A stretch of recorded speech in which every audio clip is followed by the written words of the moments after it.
ठरलं तर मग ही मालिका प्रेक्षकांना आता खूपच अशा महत्त्वाच्या टप्प्यावर येऊन थांबलेली आहे आणि मालिकेत येणारं हे नवीन वळण पाहायला प्रेक्षकांना तुम्हाला नक्कीच आवडेल.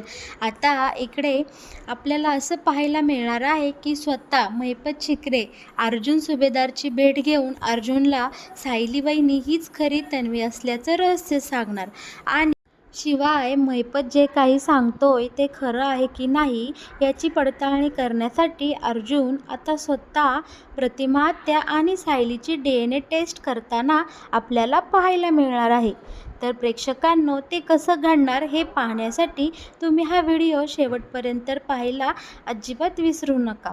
बरं का प्रेक्षकांनो, आता इकडे आपली अस्मिता डिव्होर्स केस जिंकलेली असते आणि सगळे सुभेदार कुटुंब खूप म्हणजे खूप खुश असतं आणि आता अस्मिता इकडे संपूर्ण सुभेदार कुटुंबाला मस्तपैकी कोर्टाच्या बाहेर आईस्क्रीमची पार्टी देते आणि छानपैकी सगळेजण कुल्फ्या खात अस्मिताचा डिव्होर्स केसची पार्टी सेलिब्रेट करतात आणि अस्मिता सायलीसाठी मात्र मस्तपैकी नारळ पाणी घेऊन येते. पण इकडे चैतन्य बोलतो, थांब अस्मिताई, सायली वहिनीला लगेच काही देऊ नको, आधी अर्जुन सरांची पहिली परमिशन घे, मग काय द्यायचं ते दे सायलीला. आणि इकडे सगळेजण अर्जुन आणि सायलीची खिल्ली उडवतात. आता अर्जुन काय करतो, सायलीला प्रतिमा आत्याच्या घरी सोडवायला जातो आणि सगळी उरलेली सुभेदार फॅमिली त्यांच्या घरी निघून जाते. प्रतिमा आत्या, सुमन काकी ह्या दोघीजणी इकडे सायलीचं किल्लेदारांच्या घरी छानपैकी स्वागत करतात.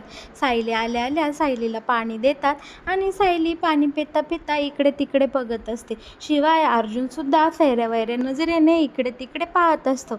अर्जुन पाहत असतो की मी जे काही त्या माणसाला पाठवून इथे तयारी करून घेतली आहे ती सगळी ओके आहे ना.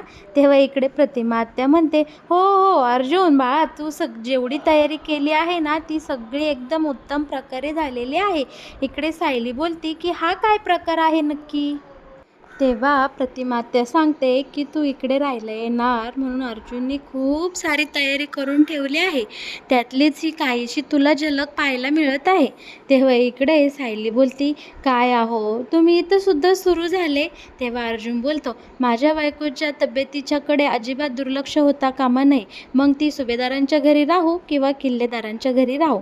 तेव्हा सुमन काकी बोलते, सायली नशीब काढलंस बाई, अर्जुनसारखा नवरा मिळालाय तुला, असंच तुमच्या दोघांचा जोडा कायम सुखात राहू दे आणि तुम्हाला कोणाचीही दृष्ट न लागो. इकडे आता सुमन काकी सायलीला बोलते की सायली, तुझी राहायची सोय मी तन्वीच्या खोलीत केली आहे बरं का. तन्वीची खोली एकदम छान आहे, मस्त साफसूफ करून ठेवली आहे आणि तिथे वातावरण आणि हवासुद्धा छान खेळती राहते, त्यामुळे तू आपली तन्वीच्या खोलीतच राहा. आणि सायली इकडे हो बोलते आणि अर्जुन सायलीचं सगळं सामान आता तन्वीच्या रूममध्ये नेऊन ठेवतो आणि अर्जुन आता इथे सायलीला काळजी घे सांगत आता घरी निघून जातो.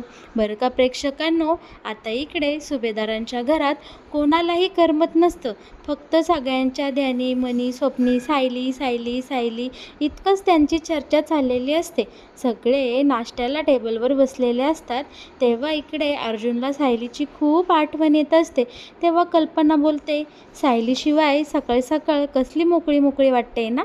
सायली घरात नसली का अजिबात करमत नाही, नुसतं काहीतरी हरवल्यासारखं वाटतं. तेव्हा इकडे आता अस्मी बोलते, हो ना गं मम्मा, सायलीच्या आजच्या नाश्त्याची इतकी सवय झाली आहे ना की दुसरं काही आवडेनासंच झाले आणि बाळसुद्धा सारखं रडत होतं, सारखं मामी मामी मामी करत होतं. तेव्हा आता इकडे सगळेजण फक्त सायलीचीच चर्चा करत असतात. अर्जुन बोलतो, मला ही बायकोशिवाय अजिबात करमेना, थांबा मी तिला व्हिडिओ कॉलच करतो. तेव्हा इकडे आता अश्विन आसमी सगळेजण अर्जुनची सारखी खिल्ली उडवत असतात आणि सारखं त्याला चिडवून देत नसतात. बायको नाही तर दादा पर वेडा झाला आहे. आणि इकडे आता प्रतिमा मात्र तन्वीच्या रूममध्ये असल्यावर सायलीला लहानपणीच्या सगळ्या तन्वीच्या गोष्टी दाखवत असते आणि सगळ्या वस्तू बाहेर काढते. तिने वापरलेलं बॉल, तिचं स्वेटर आणि इकडे प्रतिमाला आता तिच्या सगळ्या भावना अनावर होत्यात आणि डोळ्यातून अश्रू येऊ लागतात. इकडे तन्वीची एक एक गोष्ट सायलीच्या हातात देत प्रतिमाचे डोळे पाणावलेले असतात, तर सायलीला त्या सगळ्या गोष्टी जणू काही तिच्याच आहे असं वाटत असतं. दोघीही मायलेकी इथे खूप भावूक झालेल्या असतात. आता प्रतिमा त्या पेटाऱ्यातली एक कॅसेट सायलीला देते आणि सांगते, यात ना रविराजांनी तन्वीचा लहानपणीचा शुभम करोती म्हणलेला आवाज रेकॉर्ड केला आहे. आता सायलीला खूप उत्सुकता लागलेली असते की छोट्या तन्वीचा आवाज कसा आहे. आणि इकडे सायलीला आठवतं की ते देवऋषीसुद्धा सायलीला बोललेले असतात की तू आता तुझ्या सत्यापर्यंत नक्कीच पोहोचशील. आणि इकडे सायली लगेच प्रतिमाला म्हणते, आत्या मला हा आवाज ऐकायचा आहे तन्वीचा. तेव्हा आत्या बोलते, अगं त्याचं टेप रेकॉर्ड आता राहिलं नाही आहे, बघ कुठं असेल तर. त्या पूर्ण आजीकडं होतं, पण आता काय माहिती. तेव्हा सायली तडक सुभेदारांच्या घरी जायला निघते आणि ते टेप रेकॉर्ड बघते. तिथेही तिला भेटत नाही. मग ती इकडे तिकडे शोधाशोध करते, फोनवर सर्च करते. तेव्हा कुठे तिला ते टेप रेकॉर्ड कुठं आहे याचा पत्ता लागतो आणि आता सायली ते टेप रेकॉर्ड आणण्यासाठी त्या माणसाकडे गेलेली असते. तेव्हा आता इकडे सायलीला खूप उत्सुकता लागलेली आहे की नक्की छोट्या तन्वीचा आवाज कसा आहे. दुसरीकडे मात्र मैपतने अर्जुनला फोन केलेला असतो.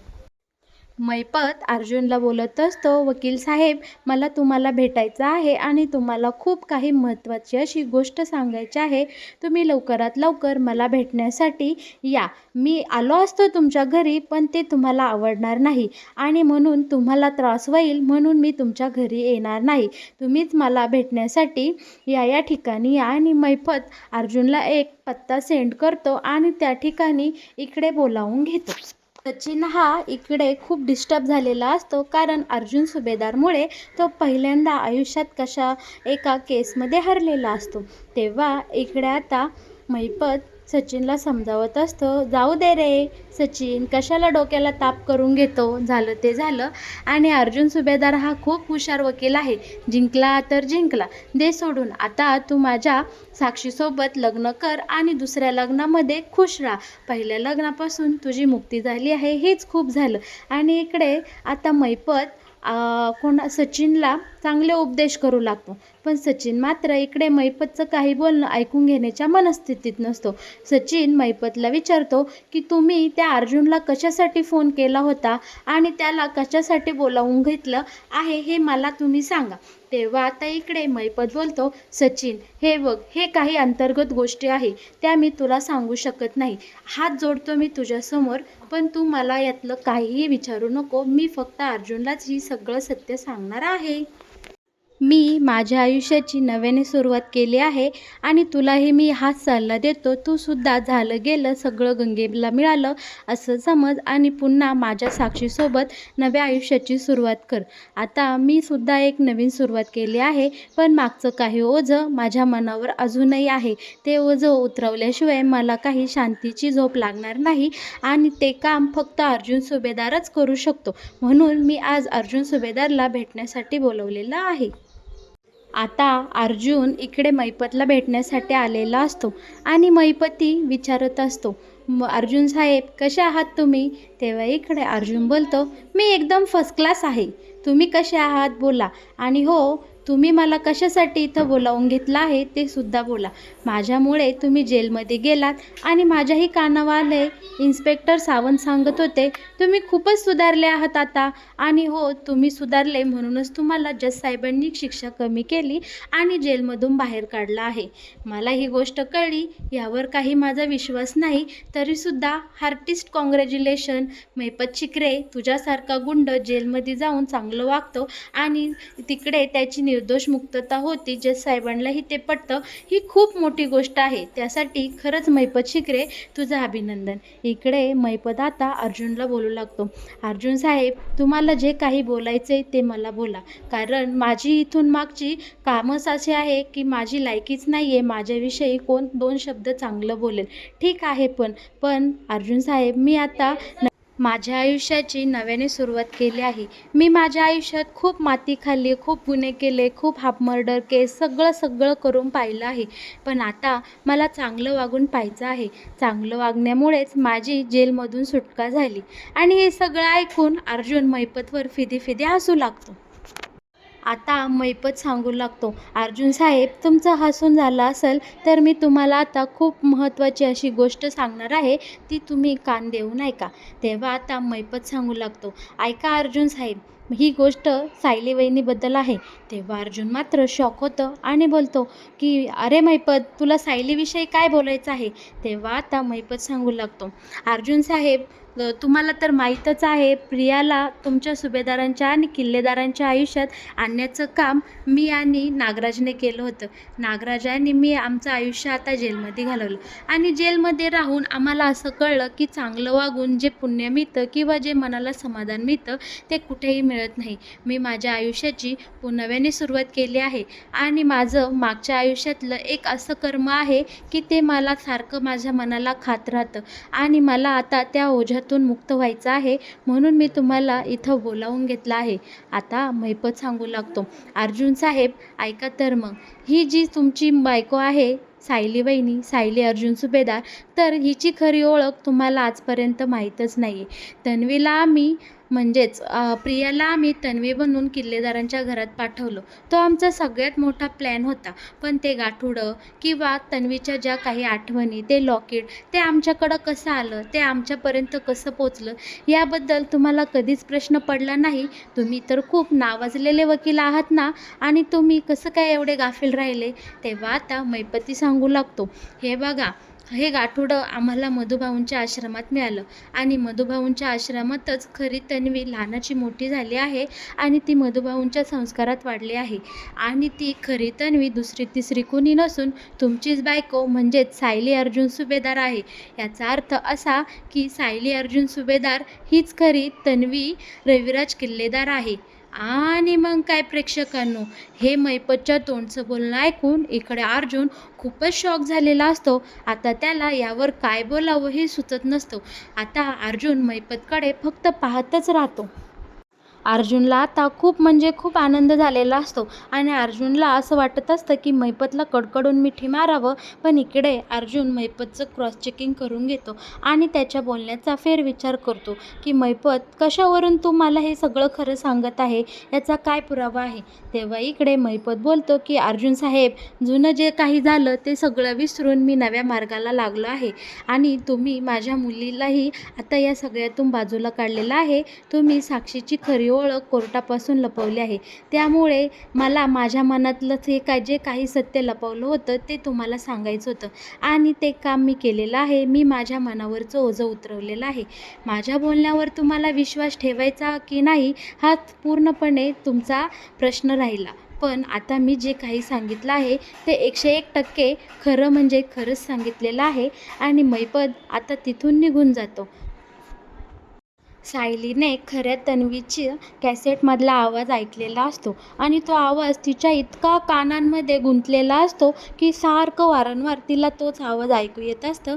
आणि सायली इतक्या मोठ्या विचारचक्रामध्ये आता अडकलेली असते की तिला सारखं वाटत असतं तीच खरी तन्वी आहे आणि तो आवाज माझाच आहे.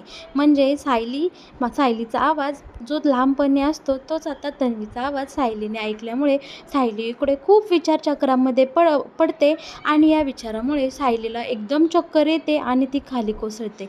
इकडे प्रतिमा खूप घाबरून जाते आणि पहिला अर्जुनला फोन करते आणि सांगते, अर्जुन, सायलीला चक्कर आलेली आहे, आम्ही तिला दवाखान्यात घेऊन गेलेलो आहे, तू लवकरात लवकर या हॉस्पिटलमध्ये ये.